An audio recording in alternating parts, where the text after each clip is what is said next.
स्वागत है आपका एक बार फिर।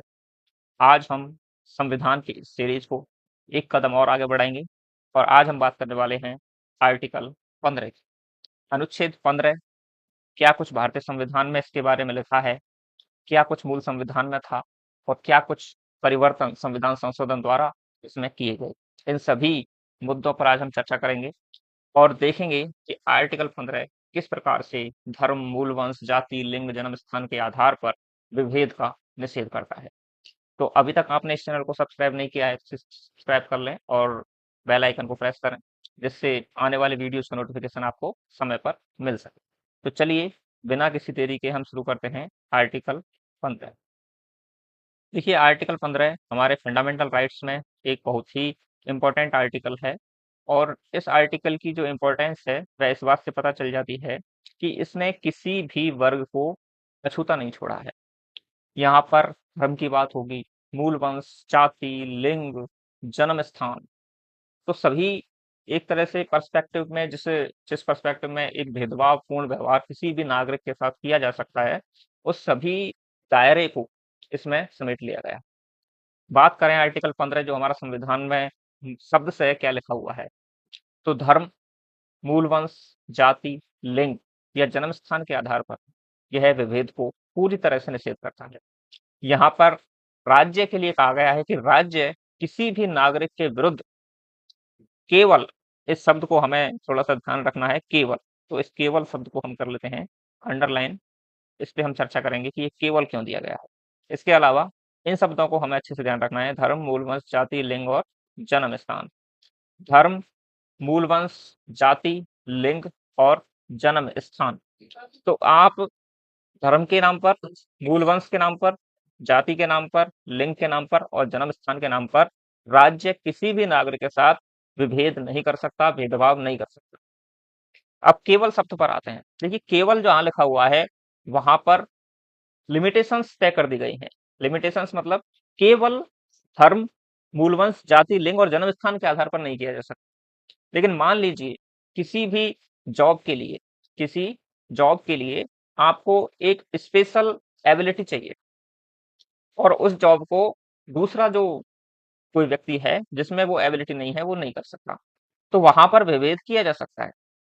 तो वहां पर विभेद किया जा सकता है, इसलिए यहाँ पर केवल लिख दिया गया है। ठीक है, तो कुछ कार्य ऐसे होते हैं जहां पर एक डिमांड हो सकती है कि हमें पर्टिकुलर इसी कैटेगरी के व्यक्ति चाहिए, तो वहां पर किया जा सकता है। लेकिन धर्म के आधार पर नहीं किया जा सकता कि आप किसी एक पर्टिकुलर धर्म से एक रिलेटेड व्यक्ति को ही कोई कार्य करें, कोई स्पेशल प्रोविजंस उनके लिए करें या फिर कुछ मूल वंश के आधार पर ही करें, तो ये नहीं किया जा सकता। आप किसी को अ, अगर कोई मान लीजिए स्कूल में कोई एडमिशन कराने के लिए आप जाते हैं, आप अपने बच्चों का करवाने के लिए जाते हैं, तो आपको इस आधार पर एडमिशन देने से वंचित नहीं किया जाएगा कि आप किसी पर्टिकुलर धर्म से संबंधित हैं या फिर आप किसी पर्टिकुलर मूल वंश से संबंधित हैं या आप किसी पर्टिकुलर जाति से संबंधित हैं या फिर आप किसी पर्टिकुलर लिंग से संबंधित हैं या फिर आप किसी पर्टिकुलर जन्म स्थान से संबंधित। तो इन आधारों पर आपसे आपको एडमिशन से नहीं रोका जाएगा किसी भी शिक्षण संस्थान में।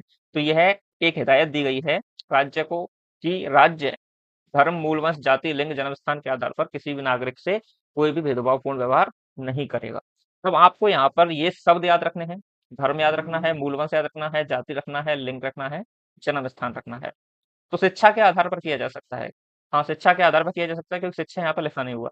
शिक्षा जैसे कि मान लीजिए किसी टीचर की भर्ती है, उसके लिए ये कहा जा सकता है कि हमें बीएड वाले चाहिए और बीएड वालों के अलावा नहीं चाहिए, या फिर प्रोफेसर के लिए ये कहा जा सकता है कि नेट वाले ही इसके लिए अप्लाई कर सकते हैं, इसके अलावा नहीं कर सकते। तो शिक्षा के आधार पर किया जा सकता है, लेकिन धर्म, मूल वंश, जाति, लिंग, जन्म स्थान के आधार पर नहीं किया जा सकता, इसीलिए यहाँ पर केवल लगा दिया गया। तो अब हम आर्टिकल 15 के सब क्लॉज 2 में देखें तो सब क्लॉज 1 जो है वो तो राज्य के लिए है, यानी कि राज्य नागरिकों के विरुद्ध किसी भी प्रकार का इन पांच, जो 5 आधार दिए हुए हैं, इनके आधार पर विभेद नहीं करेगा। आर्टिकल 15 का जो सब क्लॉज 2 है, आर्टिकल 15 उसका जो सब क्लॉज 2 है वह नागरिकों के लिए है। पहला राज्य के लिए है, दूसरा नागरिकों के लिए है कि कोई नागरिक, यहाँ पे भी केवल रखा हुआ है, यहाँ पे भी केवल लिखा हुआ है और वही सेम धर्म, मूल वंश, जाति, लिंग और जन्म स्थान। धर्म, मूल वंश, जाति, लिंग और जन्म स्थान, यहाँ पे भी ये चीजें लिखी हुई हैं। या इनमें से किसी के आधार पर विभेद नहीं करेगा। कौन नहीं करेगा? नागरिक नहीं करेगा। अब आर्टिकल 2 में सब क्लॉज रखे हैं का और खा। दो सब क्लॉज हैं आर्टिकल 2 में, सॉरी 15 के सब क्लॉज 2 में। आर्टिकल 2 ने 15 आर्टिकल है, उसमें सब क्लॉज 2 है, उसमें का और खा दे रखे हैं। मान लीजिए कोई दुकान है, किसी ने कोई दुकान खोल रखी है और उस दुकान पर कोई किसी पर्टिकुलर धर्म का व्यक्ति आता है, तो दुकानदार उससे ये नहीं कह सकता कि आप इस धर्म से बिलोंग करते हैं या आप इस धर्म से संबंधित हैं तो आप हमारी इस दुकान पर नहीं आ सकते या फिर आप हमारी इस दुकान से कोई भी सामान परचेज नहीं कर सकते। तो ऐसा नहीं कह सकता कौन? दुकानदार। तो धर्म के आधार पर, निवास के आधार पर, जन्म स्थान के आधार पर, किसी जाति के आधार पर आप किसी को भी नहीं रोक सकते किसी भी दुकान से कोई भी सामान परचेज करने के लिए या फिर कोई भी सर्विस, किसी भी दुकान से कोई भी सर्विस प्राप्त करने से। कोई होटल है, सार्वजनिक भोजनालय है, जो सार्वजनिक भोजनालय खुले हुए होते हैं, हाईवे के किनारे आपने देखे होंगे बहुत सारे सार्वजनिक भोजनालय होते हैं। तो इन भोजनालयों पर भी किसी को इन आधारों पर नहीं रोका जा सकता, इन आधारों पर नहीं रोका सकता। धर्म, मूल, वंश, जाति, लिंग, जन्म स्थान के आधार पर सार्वजनिक भोजनालयों पर जाने से किसी भी व्यक्ति को नहीं रोका जाएगा। यह नागरिकों के लिए है, क्योंकि दुकानें, सार्वजनिक भोजनालय, होटल, सार्वजनिक मनोरंजन के स्थान, इनको नागरिक खोलते हैं, इनको नागरिक ओपन करते हैं। गवर्नमेंट ने तो जो आर्टिकल 15 का सब क्लॉज 1 है उसमें तो हमने राज्य को निषेध कर दिया कि राज्य नहीं करेगा, लेकिन सब क्लॉज 2 में हमने नागरिकों के लिए किया है। तो नागरिक जो दुकानें खोलते हैं, जो नागरिक हमारे सार्वजनिक भोजनालय खोलते हैं, जो नागरिक हमारे होटल खोलते हैं, जो नागरिक हमारे सार्वजनिक मनोरंजन के जो स्थान होते हैं जैसे कि सिनेमा हॉल हो गया, तो इन पर प्रवेश से वंचित नहीं किया जाएगा किसी को भी धर्म, मूल, वंश, जाति, लिंग और जन्म स्थान के आधार पर। तो ये आपको प्रोविजंस याद रखने हैं। आर्टिकल में हमने शब्द सह लिखा है इनको, तो इनको भी आपको याद रखना है। आपसे पूछा जा सकता है कि किन किन आधारों पर नागरिकों को निषेध किया गया है। तो कौन कौन से हैं? दुकानें हैं, सार्वजनिक भोजनालय है, होटल है और सार्वजनिक मनोरंजन के स्थान हैं। दुकान, सार्वजनिक भोजनालय, होटल और सार्वजनिक मनोरंजन के स्थानों पर प्रवेश से वंचित नहीं किया जाएगा किसी भी नागरिक को जो धर्म, मूल, वंश, जाति, लिंग, जन्म स्थान के आधार पर। अब बात आता है खा। खा में क्या हुआ है? देखिए, खा में हुआ है पूर्णतः या भागतः, या तो पूरी तरह से या फिर कुछ पार्ट राज्य निधि से पोषित या साधारण जनता के प्रयोग के लिए समर्पित कुएं, तालाब, स्नान घाट, सड़क और सार्वजनिक समागम के स्थानों के उपयोग के संबंध में किसी भी निर्योग्यता, दायित्व, निबंधन या शर्त के अधीन नहीं होगा। तो आप किसी को भी कुओं से, कैसे कुएं? या तो वह पूर्णतः राज्य निधि पर संचालित हों या राज्य निधि से पोषित हों, या फिर वह उनका कोई पार्ट या फिर कुछ हिस्सेदारी उसमें राज्य की निधि की हो। तालाब, स्नान घाट, सड़क और सार्वजनिक जो समागम के स्थान होते हैं, उन सभी स्थानों पर किसी भी व्यक्ति को आप धर्म, मूल, वंश, जाति, लिंग और जन्म स्थान के आधार पर उसके उपयोग से, उस स्थान के उपयोग से रोक नहीं सकते।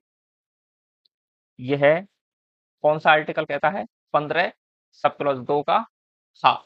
15 सब क्लॉज 2 का हा ये हमें बताता है कि हम किसी भी व्यक्ति को कुएं, तालाब, स्नानागार, सड़क और सार्वजनिक समागम के स्थानों पर के उपयोग से वंचित नहीं कर सकते धर्म, मूल, वंश, जाति, लिंग और जन्म स्थान के आधार पर। मैं बार बार आपको ये शब्द बोल रहा हूँ, धर्म, मूल, वंश, जाति, लिंग और जन्म स्थान। इसका मतलब ये है कि ये शब्द बहुत इंपॉर्टेंट हैं। आपको मैं बार बार दोहरा रहा हूँ, इससे आपके जो माइंड है उसमें ये चीजें फिक्स हो जाए। धर्म, मूल, वंश, जाति, लिंग या जन्म स्थान, ये शब्द इसी क्रम में आपको याद रखने हैं। वहां क्रम भी पूछा जाएगा आपसे कि किस क्रम में ये लिखे हुए हैं। इसके बाद चलते हैं हम सब क्लॉज 3 पर। सब क्लॉज 3 पर। तो सब क्लॉज 3, इस अनुच्छेद की कोई बात राज्य को स्त्रियों और बालकों के लिए कोई विशेष उपबंध करने से निवारित नहीं करेगी। यहाँ पर दो कैटेगरी दे दी हैं, एक तो स्त्री और एक बालक यानी बच्चे। तो स्त्री और बच्चों के लिए प्रावधान किए जा सकते हैं, क्योंकि हम कह सकते हैं कि लिंग लिखा हुआ है उसमें, तो लिंग के आधार पर विभेद नहीं कर सकता राज्य, तो कैसे महिलाओं को 33% आरक्षण दे दिया जाता है? तो कैसे महिलाओं को 33% आरक्षण दे दिया जाता है? इस पे सवाल उठ सकता है। इसलिए हमारे संविधान में आर्टिकल 15 के सब क्लॉज 3 में लिख दिया गया है कि राज्य स्त्री और बालकों के लिए विशेष उपबंध कर सकता है। ठीक है, तो राज्य विशेष उपबंध करने से, यानी कि इस आर्टिकल का जो कोई भी प्रावधान है वह स्त्री और बालकों के लिए कोई विशेष उपबंध करने से निवारित नहीं करेगी। उनके लिए विशेष प्रावधान किए जा सकते हैं स्त्री और बालकों के।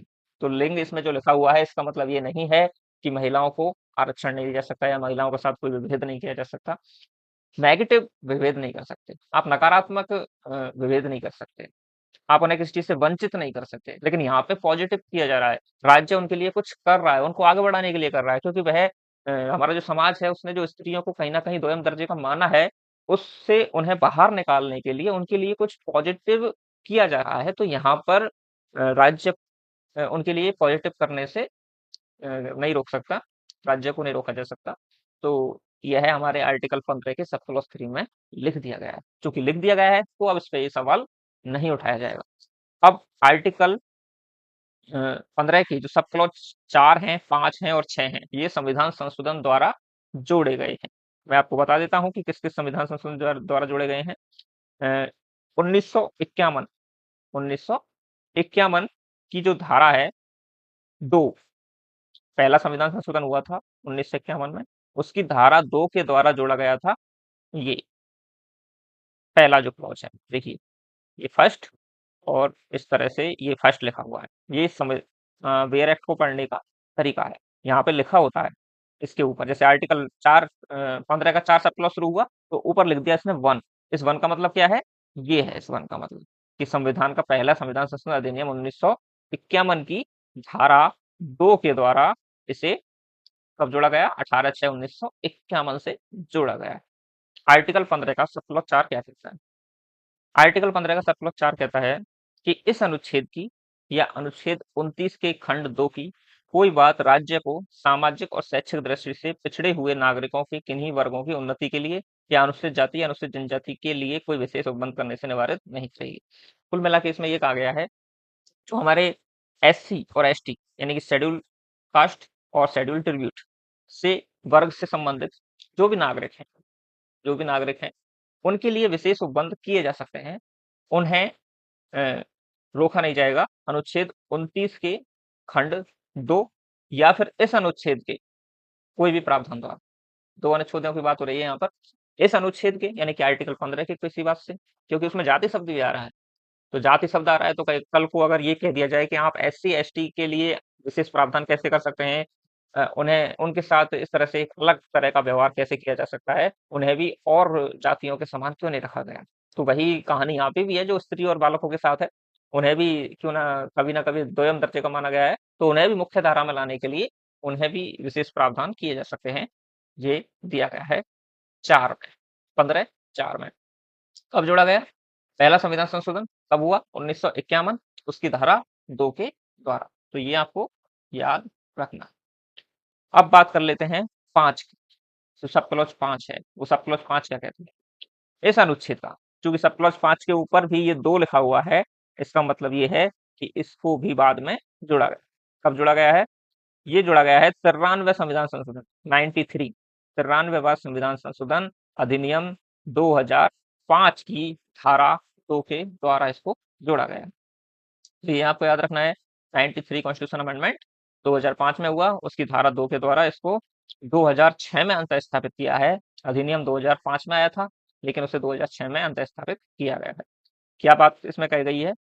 इसमें कहा गया है कि इस अनुच्छेद या अनुच्छेद 19 के खंड 1 के उपखंड 6 की कोई बात राज्य को सामाजिक और शैक्षिक दृष्टि से पिछड़े हुए नागरिकों के किन्हीं वर्गों की उन्नति या अनुसूचित जाति या अनुसूचित जनजाति के लिए विधि द्वारा कोई विशेष उपबंध करने से निवारित नहीं करेगी, जहां तक ऐसे विशेष उपबंध अनुच्छेद 30 के खंड 1 में निर्दिष्ट अल्पसंख्यक शिक्षण संस्थानों से भिन्न शिक्षा संस्थानों में, इसके अंतर्गत प्राइवेट शिक्षा संस्थाएं भी हैं, चाहे वे राज्य से सहायता प्राप्त हो या नहीं, प्रवेश से संबंधित है। ठीक है, तो इसमें क्या कहा गया है कि अनुच्छेद 19 का जो खंड 1 है, दो अनुच्छेदों की बात हो रही है। अनुच्छेद 19 का खंड 1 और इस आर्टिकल 15 के जितने भी जो भी प्रावधान अभी तक हमने पढ़े हैं उनकी कोई बात। राज्य को कौन से वर्ग की बात हो रही है? सामाजिक और शैक्षिक दृष्टि से पिछड़े हुए, ऐसे वर्ग जो सामाजिक और शैक्षिक दृष्टि से पिछड़ा हुआ है। अब यहाँ पर किसी पर्टिकुलर वर्ग का नाम नहीं लिया गया है, सामाजिक और शैक्षिक दृष्टि से पिछड़े हुए वर्ग की बात की जा रही है, जो सामाजिक और शैक्षिक दृष्टि से पिछड़ा हुआ है। उनके नागरिकों के लिए, उनकी उन्नति के लिए और अनुसूचित जाति और जनजाति के लिए, ये दो वर्ग दे दिए हैं, अनुसूचित जाति और अनुसूचित जनजाति के लिए, अनुसूचित जाति और अनुसूचित जनजाति के लिए विधि द्वारा मतलब बाई लॉ कोई विशेष उपबंध करने से निवारित नहीं करेगी। लेकिन इसमें कंडीशन क्या है? कंडीशन ये है कि अनुच्छेद जो 30 है, अनुच्छेद जो 30 है उसमें एक खंड है 1, उसमें जो अल्पसंख्यक शिक्षाओं संस्थानों की बात की गई है उससे भिन्न शिक्षा संस्थाओं में, जिसके अंतर्गत प्राइवेट शिक्षा संस्थाएं भी हैं, चाहे वे राज्य सहायता प्राप्त हों या नहीं, प्रवेश से संबंधित है। तो अल्पसंख्यक जो शिक्षण संस्थानों हैं उनसे संबंधित नहीं है, वहां पर किया जा सकता है। अल्पसंख्यक जो शिक्षण संस्थान हैं जो अनुच्छेद 30 के अंतर्गत आते हैं वहां पर किया जा सकता है भेदभाव, लेकिन कहाँ नहीं किया जाएगा? उससे भिन्न, अनुच्छेद 30 के जो अल्पसंख्यक शिक्षण संस्थानों हैं उनसे भिन्न जो भी शिक्षण संस्थान हैं, जिनमें प्राइवेट शिक्षण संस्थान भी हैं, ऐसा नहीं है कि सिर्फ गवर्नमेंट शिक्षण संस्थानों के लिए ही हो, तो प्राइवेट भी है, तो ये किया जाएगा। और इसमें ऐसा जो प्रावधान है वो किया कब गया था? 93 कॉन्स्टिट्यूशन अमेंडमेंट 2005 के द्वारा। ठीक है, तो 3 वर्ग यहाँ पे हमने देखे, एक एससी, एक एसटी और सामाजिक और शैक्षिक दृष्टि से पिछड़े हुए। ठीक है, तो ये आपको याद रखना है और ये भी याद रखना है कि अल्पसंख्यक शिक्षण संस्थानों पर ये लागू नहीं होगा, जो कि अनुच्छेद 30 के खंड 1 में लिखी हुई है। जो अल्पसंख्यक शिक्षण संस्थान है जो अनुच्छेद 30 के खंड 1 में लिखी हुई है उन पर लागू नहीं होगा, लेकिन बाकी की जो है जितने भी शिक्षण संस्थान है इसके अलावा, चाहे वो प्राइवेट शिक्षण संस्थान क्यों नहीं है, उन सभी पर लागू होगा, उन सभी पे प्रवेश से वंचित नहीं किया जाएगा इस आधार पर कि वे एससी और एसटी के हैं। विशेष उपबंध भी किए जा सकते हैं, उनको आरक्षण दिया जा सकता है एजुकेशन में। आप कहीं पे भी जाते हैं तो देखते हैं कि वहां पर एक स्पेशल कोटा होता है आरक्षण का, तो उस कोटे के तहत कई व्यक्तियों का एडमिशन होता है, एक पर्टिकुलर कास्ट से रिलेटेड व्यक्तियों का मतलब छात्रों का एडमिशन होता है। तो ये जो एडमिशन होता है ये किस प्रावधान के अंतर्गत होता है? आर्टिकल 15 के सब क्लॉज 5 के तहत, आर्टिकल 15 के सब क्लॉज 5 के तहत। अब 6 क्या कहता है? देखिए, जो 6 है यह लोक नियोजन के विषय में, लोक नियोजन नहीं, सॉरी, लोक नियोजन तो आर्टिकल 16 में है। जो ईडब्ल्यूएस को आरक्षण दिया गया है वह आर्टिकल 15(6) में, और यह 103वीं कॉन्स्टिट्यूशन अमेंडमेंट 2019 द्वारा किया गया था। ये रहा 103वां संविधान संशोधन 2019 में हुआ था, उसकी धारा 2 के द्वारा। तो आपको ये 103वां संविधान संशोधन याद रखना है। 3 संविधान संशोधन पढ़ चुके हैं। पहला संविधान संशोधन जिससे आर्टिकल 15 क्लॉज 4 जोड़ा गया। एक हुआ 93वां संविधान संशोधन जिससे सब क्लॉज 5 जोड़ा गया और सब क्लॉज 6 जोड़ा गया है 103वां संविधान संशोधन 2019 के द्वारा। तो ये आपको याद रखना है। इसमें ईडब्ल्यूएस के लिए आरक्षण की बात की गई, ईडब्ल्यूएस के लिए आरक्षण की बात की गई है। आर्थिक रूप से ईडब्ल्यूएस इकोनॉमिक वीकर सेक्शन, आर्थिक रूप से दुर्बल वर्ग की बात की गई है। तो आर्थिक रूप से जो दुर्बल व्यक्ति है, जो स्टूडेंट है या फिर कोई कोई भी नागरिक है, उसको उन्नति के लिए विशेष उपबंध करने से निवारित नहीं करेगी इस खंड के 4 और 5 में उल्लेखित वर्गों से भिन्न। तो 4 और 5 में तो जो वर्ग हैं जिनके लिए विशेष प्रावधान कर ही दिए गए, लेकिन उससे भिन्न जो भी आर्थिक रूप से दुर्बल हैं उनके लिए ये विशेष प्रावधान जो यहाँ पर ईडब्ल्यूएस के लिए किए गए हैं। उसके बाद ईडब्ल्यूएस को 10% आरक्षण दिया गया, जैसा कि आप सभी जानते हैं। आज जब आप मेरिट लिस्ट देखते हैं तो ईडब्ल्यूएस के लिए अलग से उसमें सेक्शन होता है, जबकि 2019 से पहले वो ईडब्ल्यूएस वाला सेक्शन आपको नहीं दिखाई दिया होगा। जो भी 2019 से पहले भी तैयारी कर रहे हैं तो उन्होंने ये चीज नोटिस की होगी कि 2019 से पहले वहाँ ईडब्ल्यूएस का सेक्शन नहीं था, लेकिन 2019 के बाद वहाँ पर ईडब्ल्यूएस का स्पेशल प्रोविजन आता है। तो वह जो स्पेशल कैटेगरी बनाई गई है वो बनाई गई है 103वें संविधान संशोधन 2019 द्वारा उसकी, और उससे जोड़ा गया 15 क्लॉज 6, जहां से आरक्षण दिया गया शिक्षण संस्थानों में। ये शिक्षण संस्थानों की बात हो रही है। लोक नियोजन की बात हम करेंगे आर्टिकल 16 में। आर्टिकल 16 में भी संशोधन करके इसी प्रकार से जोड़ा गया था 103वीं संविधान संशोधन द्वारा। तो दो अनुच्छेद इफेक्ट हुए थे, 15 और 16, 103वीं संविधान संशोधन द्वारा। तो यहाँ पर बात हो रही है अभी शिक्षण संस्थानों में आरक्षण से, तो वह किया गया। इसमें दे दिया, देखो, अधिकतम 10%।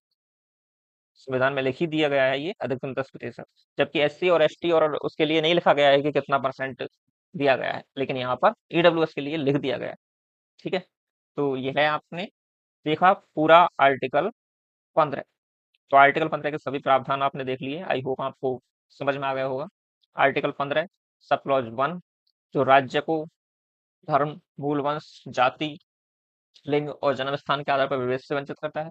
आर्टिकल 15 का सब क्लॉज 2, जो नागरिक और राज्य दोनों के विरुद्ध है। 15(1) तो सिर्फ राज्य के लिए है और 15(2) नागरिक और राज्य दोनों के लिए। इसके अलावा हमने देखी दुकान, सार्वजनिक भोजनालय, होटल, सार्वजनिक मनोरंजन के स्थान, इन पर प्रवेश से निषेध नहीं किया जाएगा। ये सब क्लॉज 2 के काम है। हाँ है कुआ, तालाब, स्नान घाट, सड़क, सार्वजनिक समागम के स्थानों पर नहीं किया जाएगा, चाहे वह पूर्णतः या भागतः राज्य निधि से पोषित है। इसके अलावा सब क्लॉज 3 में स्त्री और बालकों के लिए विशेष उपबंध करने से निवारित नहीं करेगा। इसके अलावा 4, जो कि आपका कॉन्स्टिट्यूशन अमेंडमेंट हुआ था, कौन सा, फर्स्ट कॉन्स्टिट्यूशन अमेंडमेंट 1951, उसके द्वारा जोड़ा गया।